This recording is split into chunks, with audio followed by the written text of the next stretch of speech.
OnlyFans. Why are you covering up? You don't need that one. Hi, I'm Greg. I'm Derek. And I'm Steve. Welcome to Men of the Dead, and I need this blanket. Go fuck yourself.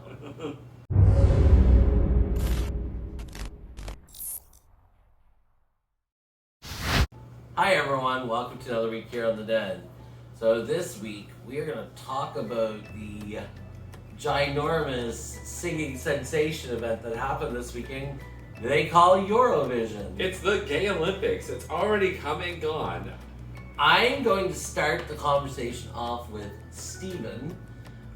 Steven has not really been exposed to Eurovision too much beforehand. So what did you think? First of all, to preface this, we got invited to a Eurovision party where there was a bunch of bears.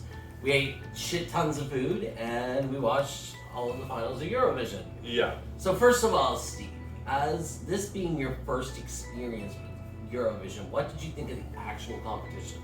Well, I want to start by saying I understand why it's called Eurovision now. I never understood why it was called that. But it's like, it's an audio-visual treat. It's not exactly music videos, but the performances are something to see for sure. So that made a whole lot more sense. The competition itself, which is really only watched the finale, right?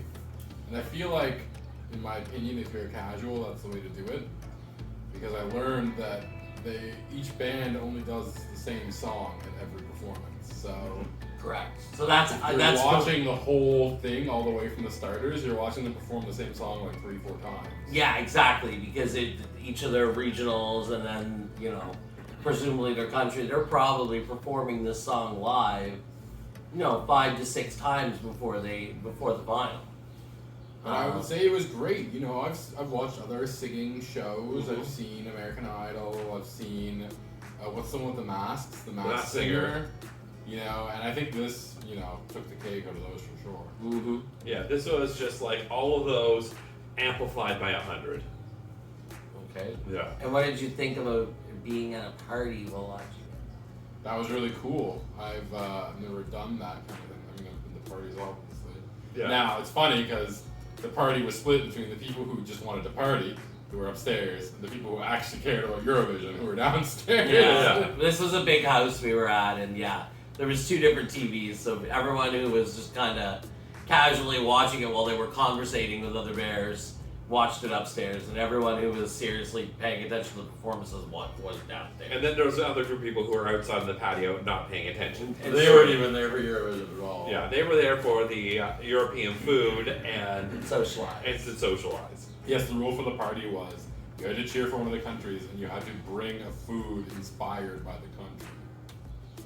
All right, so now I'm putting you on the spot. Me? The Libra.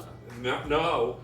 What countries had your favorite performances? Okay, so I will say, right off the top of my head, Sweden had one of my favorite performances because I generally love Swedish pop, and the artist kind of gave me a whole lot of Tove Lo and a whole lot of Robin, so Yeah, I was just like living for that performance, and it just had such a nice build up to the end, and I loved it a lot.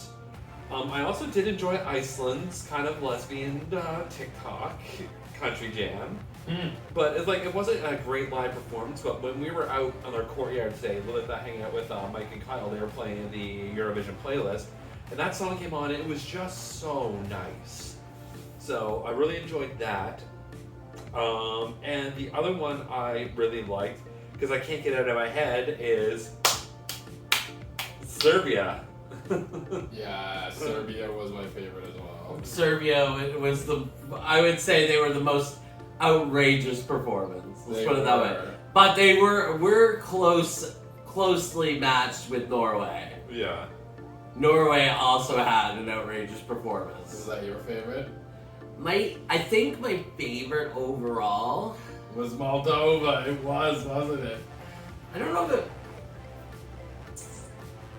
Yeah, you know what? That's the one that really sticks in my head. I really did like Moldova. I think you wanted to like Finland more than you actually ended up liking it. Yeah. You liked Moldova the most. Yeah. It was basically like ska music polka. But It was- Norway, I really like Norway. Or sorry, Norway. Yeah, I know, but I mean, I really did like Norway. I liked Great Britain.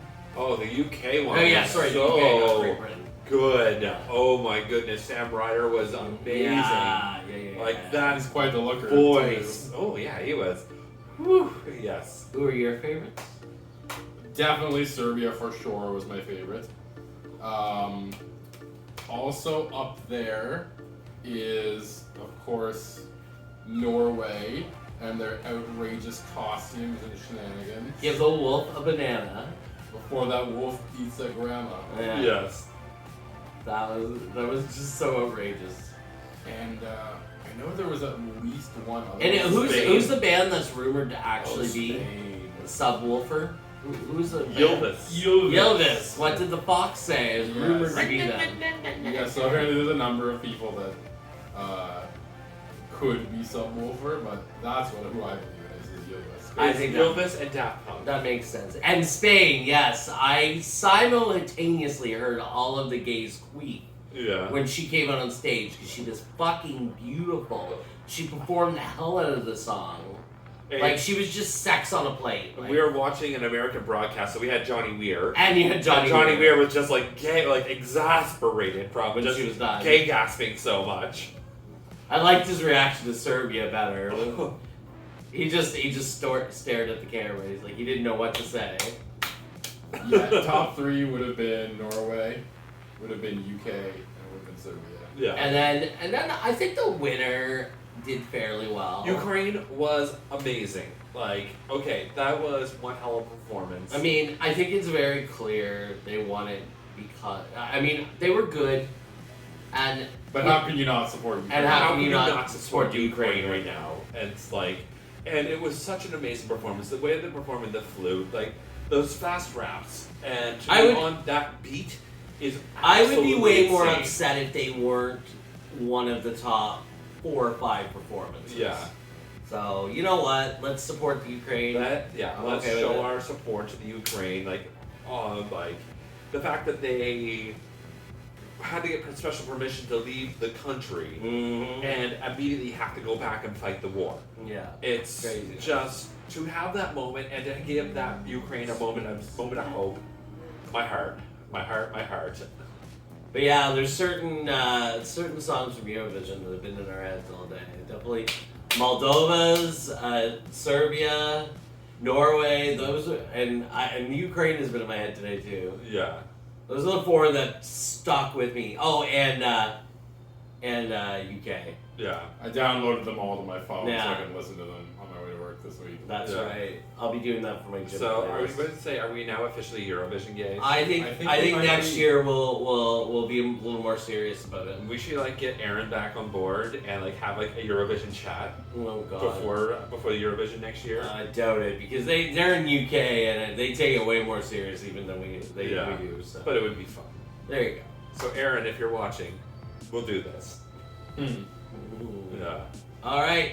Anything else, gentlemen? I am actually looking forward to next year. I think next year we're gonna like follow the music as it comes out. Yeah, we'll probably actually maybe pay attention to the semifinals. Yeah. So we know what we're coming up against in the finals. We'll be like Yeah. Oleg at the party this year. Oh my God, Ole, so much passion. He was singing all the songs that were coming up. Like, wow, he's really invested in this. Yeah. But it was cute. Yeah. All right, streaming. Streaming is gonna come back. I'll probably do some more Tales of Arise. Maybe I might do some Elden Ring. I don't think so, but I might. And here's But his keep- nipple. Ah. Oh my God, technical difficulty. What about you, Steve? What's new with Steve in the world? I saw Eurovision for the first time. Now I gotta introduce you to all the crazy campy performances from years past, starting with Little Big.